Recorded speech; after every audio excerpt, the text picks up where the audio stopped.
Sekali lagi ada 3 tujuan di dalam pelaksanaan atau di dalam perintah Allah melaksanakan ibadah puasa Ramadan.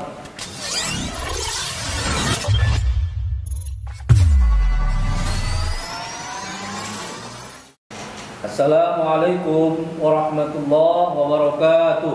Waalaikumsalam warahmatullahi wabarakatuh.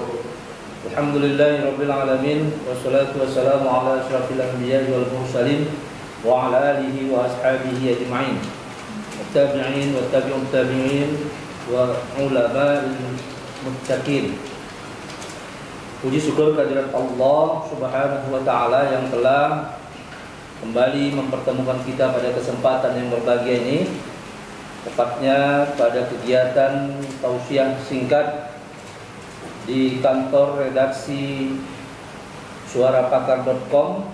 Kemudian selawat beriringkan salam kepada Nabi kita Muhammad SAW yang telah sempurna membawa suatu risalah dan ajaran Islam sebagai pokok pedoman bagi seluruh umat manusia di dunia untuk mencapai kebahagiaan baik di dunia maupun di akhirat. Kawan-kawan hadirin yang dirahmati Allah Subhanahu wa taala dan juga para pemirsa yang ada di rumah, di dalam kesempatan ini saya ingin menyampaikan bahwa ada 3 tujuan. Sekali lagi ada 3 tujuan di dalam pelaksanaan atau di dalam perintah Allah melaksanakan ibadah puasa Ramadan. Sekali lagi ada 3 tujuan dalam pelaksanaan ibadah puasa Ramadan. Yang pertama, kita bisa lihat nanti atau bisa buka di dalam Al-Quran surah 183. Ini ayatnya populer yang setiap tahun di bulan Ramadan selalu dibacakan. Na'udzubillahi minasyaitonirrajim. Bismillahirrahmanirrahim. Ya ayyuhalladzina amanu kutiba alaikumussyam kama kutiba alal ladzina min qablikum la'allakum tattaqun. Itulah dia yang pertama. La'allakum tattaqun. Wahai orang-orang yang beriman, ditetapkan. Jadi kutiba itu dalam arti bahasa itu sebenarnya dituliskan. Kutiba asal katanya kataba, maka kataba itu telah tertulis. Maka ketika dia menjadi kutiba, dia merupakan satu ketetapan. Ditetapkan atas orang-orang yang beriman tersebut untuk melaksanakan puasa sebagaimana orang-orang beriman sebelum kamu, supaya kamu bertakwa. Maka itu yang pertama, la'allakum tattaqun. Kemudian yang kedua itu terdapat di dalam surah Al-Baqarah ayat 185. Kalau tadi ayat Al-Baqarah ayat 183 di surah Al-Baqarah, maka tujuan puasa yang kedua ada di surah Al-Baqarah ayat 185. Tepatnya sama juga di akhir ayat. Di situ disebutkan bahwa la'allakum tashkurun, supaya kamu bersyukur. Nah, kemudian yang ketiga itu berada di dalam surah Al-Baqarah ayat 186. La'allahum yarsudun, supaya kamu senantiasa berada di dalam kebenaran. Nah, itulah yang 3 itu merupakan tujuan dari kita melaksanakan ibadah puasa. Kenapa kita harus disuruh bertakwa atau diharapkan Allah, didoakan oleh Allah langsung, mudah-mudahan kamu menjadi orang yang bertakwa? Karena ketakwaan seorang manusia atau seorang muslim itu wajib. Apa itu takwa? Dalam keterangan Imam An-Nawawi, ketakwaan itu adalah menjalankan perintah Allah dan menjauhi larangan. Selaras juga dengan pendapat Imam Ibnu Katsir. Dalam tafsirnya, tafsir Ibnu Katsir juga mengatakan begitu, bahwa takwa itu adalah menjalankan perintah dan menjauhi larangan. Lalu pertanyaan berikutnya, mana perintah, mana larangan? Nah, ini pertanyaan berikutnya. Maka dirumuskanlah oleh para ulama-ulama salaf bahwa perintah yang dimaksud adalah perintah tentang ibadah. Jadi ketika kita mau beribadah, lihat perintah. Kalau kita mau sholat, itu perintahnya ada, baik itu dari Al-Quran maupun dari hadis. Kalau kita mau puasa juga ada, baik itu dari Al-Quran maupun dari hadis. Nah, begitu juga ibadah-ibadah mahdoh lainnya. Berzakat juga begitu. Kemudian apa? Berhaji juga begitu. Itu namanya perintah.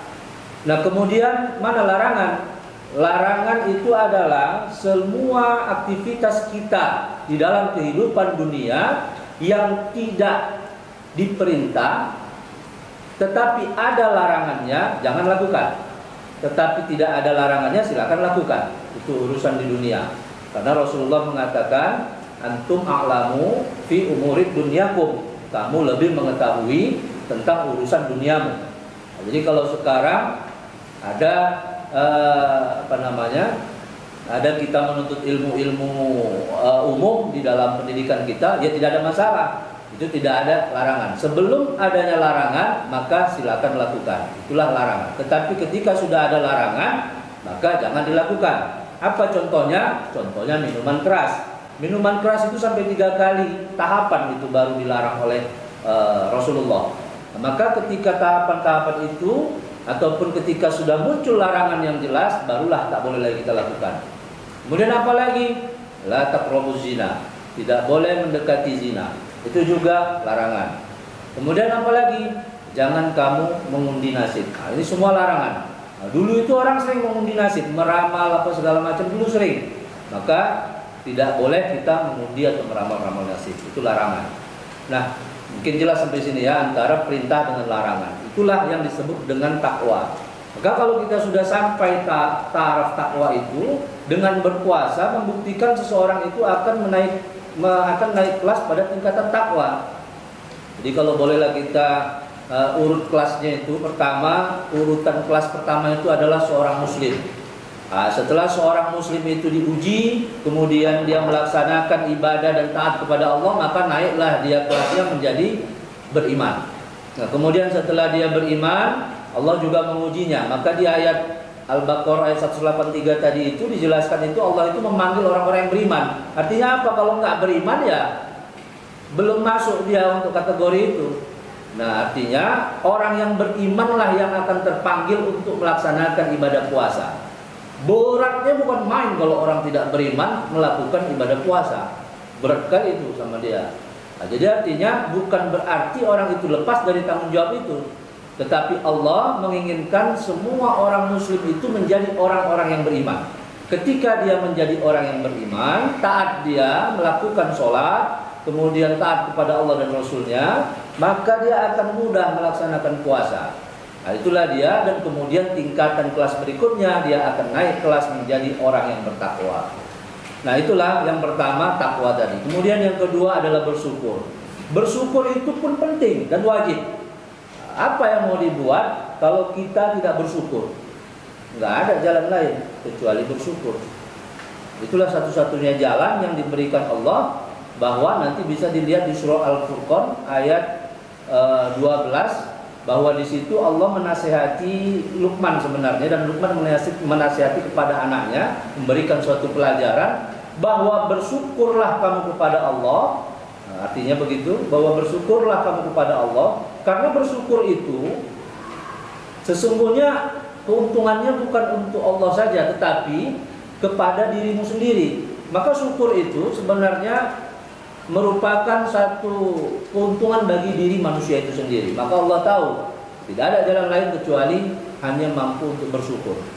Setengah mati pun kita untuk tidak bersyukur, tentu tidak ada yang melindungi ataupun menolong kita.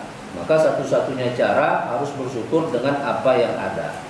Nah, kemudian yang ketiga tadi adalah la'allahum yarsudun. Semoga kalian tetap, ataupun semoga orang-orang yang berpuasa itu tetap di dalam suasana ataupun dalam situasi yang benar. Kenapa dalam situasi yang benar? Dalam senantiasa selalu dalam kebenaran. Karena benar itu sebenarnya adalah rahasia hati manusia. Kenapa? Kebenaran itu harus dengan kejujuran manusia. Kalau manusia tidak jujur, maka tidak akan pernah ada yang namanya kebenaran. Lalu apa hubungannya dengan puasa? Nah, gini contohnya. Ini yang kita mau petik dari puasa. Puasa itu, nah, sama seperti tadi sampaikan juga, kita sama-sama tatib sholat Jumat tadi di masjid kan. Itu di masjid tadi kan disampaikan juga. Andai katalah kita mau minum seteguk air, itu pasti terjadi kalau kita berniat untuk membatalkan puasa atau berpura-pura puasa. Tetapi karena kita telah jujur dengan hati kita dan dengan Allah juga kita telah jujur, maka kita terlindungi untuk tetap melaksanakan puasa sampai akhir. Nah, begitulah kejujuran itu sehingga kita akan senantiasa berada dalam kebenaran. Nah, kalau tidak jujur manusia, maka sulit manusia menemukan kebenaran. Saya kira itu sebagai pembahasan kita pada sore hari ini. Semoga bisa bermanfaat khususnya pada diri saya sendiri, dan semoga ibadah puasa kita nanti dapat diterima oleh Allah Subhanahu wa taala, dan ikuti terus nanti ada kegiatan program kita juga untuk kegiatan tausiah singkat di dalam bulan Ramadan. Demikian, billahi fi sabilil haq. Assalamualaikum warahmatullahi wabarakatuh. Waalaikumsalam warahmatullahi wabarakatuh.